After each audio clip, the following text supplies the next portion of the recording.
Telugu capital భక్తి టీవీకి స్వాగతం సుస్వాగతం. నేను శ్రీలక్ష్మి. ఈరోజు మనతో సంస్కృత పండితురాలు, గోల్డ్ మెడలిస్ట్, కవయిత్రి, రచయిత్రి, ప్రముఖ ఆధ్యాత్మికవేత్త డాక్టర్ శ్రీమతి కుప్ప విజయశ్రీ గారు ఉన్నారు. విజయశ్రీ గారు నమస్కారం అండి. నమస్కారం శ్రీలక్ష్మి గారు. విజయశ్రీ గారు అమ్మవారి మీద రచించిన మూక పంచసతి వివరిస్తున్నారు కదండి, చాలా అద్భుతంగా ఉందండి. ఈరోజు ఈ మూక పంచసతిలో ఏ శ్లోకాన్ని వివరిస్తారు? ఇవాళ మూక పంచసతిలో చాలా చక్కటి శ్లోకం ఉందండి. మనము 26వ శ్లోకానికి వచ్చాము. 26వ శ్లోకానికి వచ్చాము. ఇది సృష్టి రహస్యాలన్నిటినీ చెప్పేటువంటి శ్లోకము. సృష్టికి సంబంధించిన అంటే సృష్టి ఆదిమ వర్ణమైనటువంటి ఒక ఎర్రటి ఎరుపుని ఏ విధంగా సృష్టి యొక్క ప్రారంభానికి మనం ఒక సంకేతంగా చెప్పుకుంటున్నామో చెప్పే శ్లోకం అన్నమాట. శ్లోకము చాలా చక్కగా రాశారండి మన మూక కవి వారు. ఆయన అన్ని శ్లోకాలు చాలా అద్భుతంగా రాశారు, ఇది కూడా అంతే. ఈ శ్లోకము చదువుకున్న వాళ్ళకండి జీవితం అంతా కూడా చాలా రాగరంజితంగా ఉంటుంది. అంటే ఎప్పుడు నిరుత్సాహం కానీ, ఇప్పుడు కాలంలో అంటున్న డిప్రెషన్స్ కానీ వాళ్ళ జోలికి రావు. ఎప్పుడు నిత్య నూతనోత్సాహంగా ఉంటారు వాళ్ళు. ఈ శ్లోకానికి అటువంటి అద్భుత శక్తి ఉంది. ఎందుకంటే ఈ శ్లోకం అంతా ఎరుపు గురించి చెప్తారు. ఎరుపుని చూస్తే అందరికీ ఉత్సాహం వస్తుంది. ఎందుకంటే సృష్టిలో ఉన్నటువంటి ప్రప్రథమ వర్ణం ఎరుపే. అది ఎలా అయిందో మనం ఈ శ్లోకంలో చూద్దాం. చెప్పండి. 26వ శ్లోకం మనము ఆర్యా శతకంలో చెప్పుకుంటున్నాము. ఈ శ్లోకము మోదిత మధుకర విసికం స్వాదిమ సముదాయ సారకోదండం ఆదృత కాంచీఖేళనం ఆదిమ ఆరుణ్య భేదం ఆకలయే. అంటే అసలుకి ఎటువంటి పదజాలం వాడారంటే ఆయన ఆకలయే అనేదండి ఎవ్వరు వాడరండి. ధ్యానే అంటారు, లేకపోతే ధ్యాయే అంటారు, లేకపోతే ఏదో ఒక రకంగా చెప్తారు తప్పితే ఆకలయే అన్న సంస్కృత పదానికి ధ్యానించెదను అనేటువంటి అర్థం ఉంది. నేను అలా ధ్యానిస్తాను అమ్మవారిని అంటే మూక కవి అమ్మవారిని ఎలా దర్శించాడు, ఎలా ధ్యానించాడు. నేను అలా ధ్యానించగలిగాను అమ్మవారిని చూసి. అంటే మనకు కూడా కళ్ళకు అమ్మవారు కనిపించేటలా, అదృష్టం కాకుండా దృశ్యమానం అయ్యేట్లా మనకు అమ్మవారు దర్శనం ఇస్తే ఎలా మనం అలా ఒక విభ్రమంలో ఉండిపోతామో అటువంటి వర్ణన చేస్తూ మూక కవి తనకు దర్శనం ఇచ్చినటువంటి అమ్మవారి గురించి చెప్తున్నాడు. అది ఎలా కనిపించిందంటే అమ్మవారు ఎలా కనిపించిందో చెప్తూ ఆ కలయే, నేను అటువంటి అమ్మవారిని ధ్యానించాను. ఏదో మామూలు అమ్మవారిని మీరు అనుకుంటున్నారేమో, అలా కాదు, అటువంటి అమ్మవారిని నేను దర్శించాను. అంటే ఎటువంటి అమ్మవారు అని అందరికీ ఆతృతగా ఉంటుంది కదా, ఆ అమ్మవారి గురించి చెప్తున్నాడు అనమాట. మోదిత మధుకర విసికం అంటే మధుకరాలంటే తుమ్మెదలండి. అది మధుని తయారు చేస్తాయి కదా, అంటే తన దీంతో తాగి వేరే చోట పెడుతూ ఉంటాయి కదా. అందుకని ఈ తుమ్మెదలు ఆనందపడేది పుష్పాల వల్లనే, పుష్పాల మకరందం వల్లనే తుమ్మెదలు ఆనందంగా ఉంటాయి. మోదిత మధుకర విసికం అంటే ఈ ఆనందపడేటువంటి తుమ్మెదలు ఎక్కడుంటాయంటే పువ్వుల మీద ఉంటాయి. అంటే ఆ మకరందాన్ని గ్రోలుతూ ఆనందంగా ఉంటాయి. ఇది బ్రాహ్మణ సంతోషం భోజనం అంటారు. భోజనం పడితే కడుపు నిండా బ్రాహ్మడికి అంతకన్నా ఇంకేం వద్దంటాట. అవునండి. అలా పప్పు నెయ్యి వేడి అన్నం పెడితే చాలా సంతోషంగా బ్రాహ్మణుడు భోజన ప్రియ అంటారు. అట్లా ఈ తుమ్మెదలకి కడుపు నిండా తేనె ఉంటే చాలు, చాలా సంతోషంగా ఉంటాయి. మోదిత మధుకర విసికం స్వాదిమ సముదాయ సార కోదండం. స్వాదు అంటే తీయటి పదార్థం అండి. స్వాదు అంటే తీయటి పదార్థం. స్వాదిత సముదాయ సార కోదండం, ఆ తీయటి అంటే తీయని మధువు ఉన్న పూలని కోదండంగా ధరించినటువంటి మన్మధుడి విలుని అమ్మవారు కూడా పట్టుకుంది. అంటే ఆ చెరుకు గడ ఉంది కదా, ఆ చెరుకు గడ ఏంటంటే అది కూడా తీయగా ఉంటుంది. పువ్వుల మకరందము తీయగా ఉంటుంది. అమ్మవారి యొక్క చేతిలో ఉన్న కోదండాన్ని వర్ణించటానికి కవి డైరెక్ట్గా చెప్తే అది కవిత్వం కాదుగా. అవును కదా. అందుకని మోదిత మధుకర విసికం స్వాదిత సముదాయ సార కోదండం, ఇదంతా అమ్మవారి చేతిలో ఆ పూల విల్లు పట్టుకున్నటువంటి మన్మధుడి యొక్క చెరుకుగడ ఆవిడ చేతిలో ఉంది అని చెప్పడానికి ఇదంతా అన్నమాట వర్ణన. అయితే మోదిత మధుకర విసికం స్వాదిత సముదాయ సార కోదండం అంటే రెండే విషయాలండి. పువ్వులు బాణాలుగా గల చెరుకు విల్లు. పువ్వులు బాణాలుగా కల చెరుకేమో విల్లు, పువ్వులేమో బాణాలు. ఈ రెండు తీపిమయ్యాలి, అందుకే స్వాదు అన్న పదం వాడాడు. మధురమైన సువాసనలతో ఉండే అంటే అసలు తీయగా ఉంటుంది. అంటే ఈ తీయని సుగంధ పుష్పాలు ఉన్నాయి కదా, ఈ పుష్పాల్లో ఉండే మకరందం తీపి, చెరుకు గడ్డ అంతా తీపే. ఒకటేమో విల్లు, ఒకటేమో బాణం. తీయని తేనె గల పువ్వులేమో బాణాలు అయిపోతే, తీయని చెరుకు రసం గల ఈ చెరుకు గడ్డేమో విల్లయింది. మరి మనసులు దోచేసుకుంటాయి కదండి. అంతే కదండి. ఇది చేతిలో పట్టుకున్నటువంటి అమ్మవారు ఆయనకి ఎలా కనిపించింది? ఆదృత కాంచీ ఖేళనం. ఆ కాంచీ నగరంలో చక్కగా ఆడుకుంటూ ఖేళనం ఆటలు ఆడుకుంటూ కనిపిస్తోంది అమ్మవారు. చెరుకుగడ్డ చేతిలో పట్టుకున్న అమ్మవారు హాయిగా కాంచీ నగరంలో ఆటపాటలు ఆడుకుంటూ ఆయనకు కనిపించింది. ఆ కనిపించిన అమ్మవారిని ఎలా చెప్తున్నారు?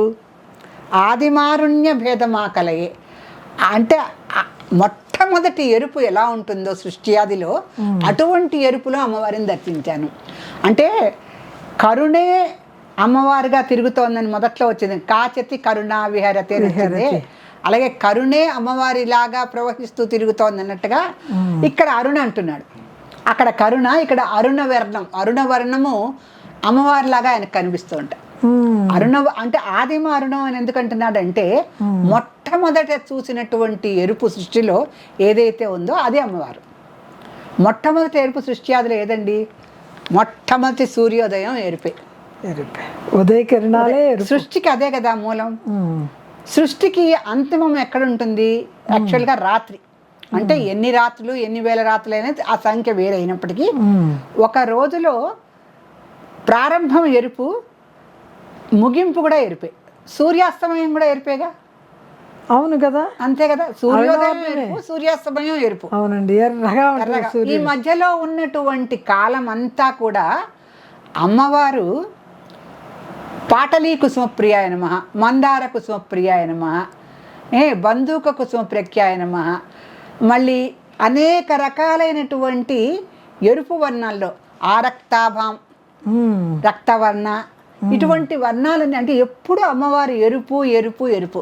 అందుకనే ఆదిమ వర్ణమైనటువంటి ఎరుపులో నేను అమ్మవారిని ధ్యానిస్తున్నాను అని చెప్తున్నాడు.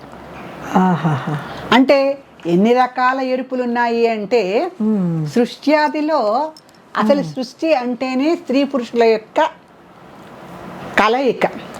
స్త్రీ పురుషుల యొక్క కలయికలో ఆకర్షణ ఏర్పాలంటే ఒక రాగరంజితమైనటువంటి ఎరుపు ఆకర్షణ వాళ్ళకు ఉంటుంది. రాగం ఎప్పుడు ఎరుపేనండి, విరాగం ఎప్పుడు తెలుపు. అందుకే సన్యాసి దీనికి ప్రశాంతంగా మనసు పెట్టుకోవాలంటారు. ఈ సంసారము రాగరంజితాలు, మోహాలు, ప్రేమలు, ఆవేశాలు, ఆకర్షణలు ఇవన్నీ చాలా ఉంటాయి కనుక వీటన్నిటికీ కూడా ఒక ఆకర్షణీయమైన రంగు ఏదంటే అది ఎరుపు. అందుకని సృష్టి ఆదికి ఆకర్షణీయమైనటువంటి వర్ణం ఏదంటే ఎరుపే. అందుకని ఆ వర్ణమే అమ్మవారు తన ప్రధాన వర్ణంగా పెట్టుకుంది. ఎందుకంటే ఆరక్తాభాం త్రినేత్రం అరుణిమ వసనం రక్త తాటంకరమ్యం, అది ఆవిడ వర్ణన. ఎక్కడ మన ఖడ్గమాల స్తోత్రరత్నంలో ధ్యాన శ్లోకంలో ఆరక్తాభాం, ఆ మూలాగ్రం ఆవిడ ఎర్రటి ఎరుపుతో ఉంటుంది. అరుణిమ వసనం, ఎర్రటి వస్త్రాలే ధరిస్తుంది. అది ఎర్రటి కుంకుమ, ఎర్రటి వస్త్రములు, ఎర్రటి వర్ణము. ఇవన్నిటిలో అమ్మవారు ఏంటి? సృష్ట్యాది నుంచి ముందు, సృష్టికి పూర్వమే ఉంది. పూర్వజా త్రిపురాంబిక అమ్మవారి నామం, త్రిపురాంబిక. అలా ఉన్నటువంటి అమ్మవారిని ఎలా చూస్తున్నాను? ఒక మంచి తుమ్మెదలు తేనెని గ్రహించేటువంటి పువ్వులు బాణాలుగా, ఒక మంచి చెరుకు రసం ప్రవహిస్తున్నటువంటి చెరుకు గడ్డని విల్లుగా పెట్టుకున్నటువంటి ఆ అమ్మవారిని ఆ బాణంతోనే కాదు, ఆ బాణమేమో స్త్రీ పురుషుల యొక్క ఆకర్షణకి సంకేతం చెరుకు విల్లు. ఎందుకంటే మన్మధుడికి కూడా అదే ఉందిగా. మళ్ళీ ఎరుపు వర్ణం ఏంటి?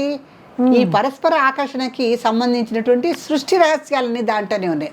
ఎందుకంటే రాగము, అనురాగము ఇవన్నీ కూడా ఏంటంటే ఎరుపు వర్ణాన్నే సూచిస్తాయి. ఈ ఎరుపు వర్ణాన్ని సూచించేటువంటి ఈ సంసార రాగాలన్నీ ఏవైతే సంసారంలో సరిగమలు అంటారే, ఈ సరిగమ రాగాలన్నీ ఎరుపుతో కూడుకున్నటువంటివి. ఈ సంసార సరిగమల రాగాలన్నీ కూడా ఎరుపు వర్ణంలో ఉండటంతోనే సృష్టి కొనసాగుతూ వస్తుంది. అందుకే అమ్మవారి ఎరుపులో ఉంటుంది. అందుకే అమ్మవారి ఎరుపు. ఎందుకంటే స్త్రీ పురుషుల యొక్క రక్తానికి సంబంధించిన విషయమే సృష్టి.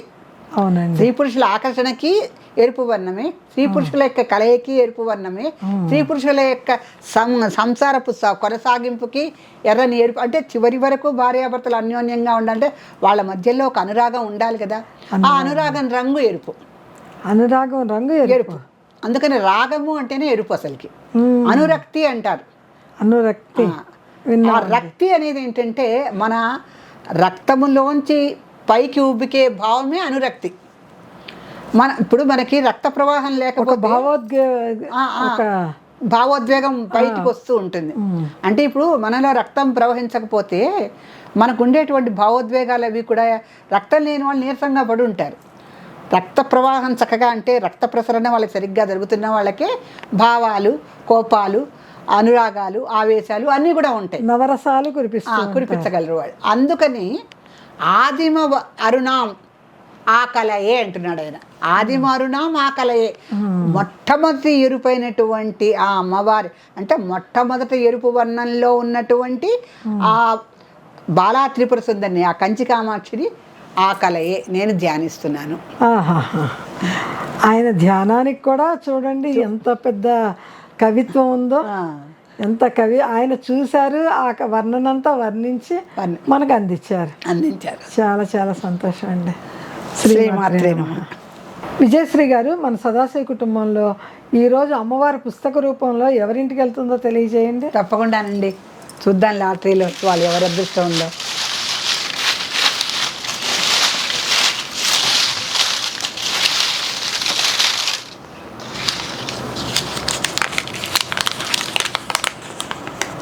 రాజరాజేశ్వరి, సైనిక్పురి, హైదరాబాద్. రాజరాజేశ్వరి గారు, మీ పేరు కూడా అమ్మవారి పేరే. మీకు ఇవాళ లక్కీ లాటరీ దొరికింది. మీకు పుస్తకం త్వరలోనే తెలుగు క్యాపిటల్ భక్తి టీవీ నుంచి అందజేస్తాము. పుస్తకం రావటానికి మీకు లాటరీలో పేరు వచ్చిన తర్వాత కొంచెం సమయం పడుతుందండి. లాటరీలో పేరు వచ్చిన వెంటనే పుస్తకం పరిగెత్తుకుంటూ రాదు. కొంచెం పోస్ట్లో వేయటము, పోస్ట్ వాళ్ళు కూడా మీకు అందించడానికి కొంచెం సమయం పడుతుంది. ఈ లోపల మేము వివరిస్తున్నటువంటి నామాలని, వాటి మహత్యాలని తెలుసుకుంటూ లలితా సహస్రం వీలున్నప్పుడల్లా పారాయణ చేసుకుంటూ పుస్తకం కోసం ఎదురు చూడండి. అమ్మవారు మిమ్మల్ని అనుగ్రహించే దారిలోనే ఉంది. మీ ఇంటికి తప్పకుండా నడిచి వస్తారు. శ్రీమాత్రే నమః. రాజరాజేశ్వరి గారు, స్క్రీన్ పైన వచ్చే నెంబర్కి మీ పూర్తి చిరునామా, పిన్ కోడ్ నెంబరు తప్పకుండా రాయండి. తెలుగు క్యాపిటల్ భక్తి టీవీ వారు మీకు త్వరగానే పుస్తకాన్ని అందిస్తారు. శ్రీమాత్రే నమః.